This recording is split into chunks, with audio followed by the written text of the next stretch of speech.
হাসিনা দেশ থেকে পালাচ্ছে ঠিকই, কিন্তু শয়তানি ছাড়ে নাই। ছাত্র আন্দোলনের মুখে শেখ হাসিনা দেশ থেকে পালালেও শয়তানি ছাড়ে নাই বলে মন্তব্য করেছেন বিএনপির মহাসচিব মির্জা ফখরুল ইসলাম আলমগীর।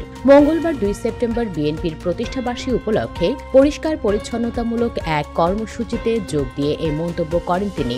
মির্জা ফখরুল বলেন, ছাত্র আন্দোলনের মুখে শেখ হাসিনা দেশ থেকে পালালেও শয়তানি ছাড়ে নাই। ভারতে গিয়ে সে আবার শয়তানি শুরু করছে।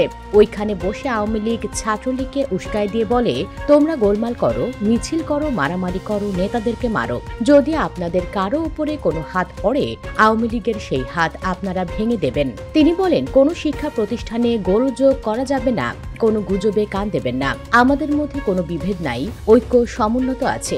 নেতাকর্মীদের শহীদ জিয়ার আদর্শ ধারণ করে রাজনীতি করার আহ্বান জানিয়ে বিএনপি মহাসচিব বলেন, আওয়ামী লীগের মতো চার্টার দলে পরিণত হওয়া যাবে না, তাহলে বিএনপিকেও মানুষ ভালোবাসবে না। দেশের স্বাধীনতা ও সার্বভৌমত্ব নিয়ে কোনো আপোষ হবে না উল্লেখ করে তিনি বলেন, শেষ রক্তবিন্দু দিয়ে হলেও স্বাধীনতার সার্বভৌমত্ব রক্ষা করব, এখানে কোনো আপোষ নাই। ডক্টর ইউনূস চেষ্টা করছেন দেশকে সুষ্ঠু নির্বাচন দেওয়ার জন্য। বিএনপি ক্ষমতায় এলে গণমাধ্যম সম্পূর্ণ স্বাধীনভাবে কাজ করতে পারবে বলেও জানান মির্জা ফখরুল।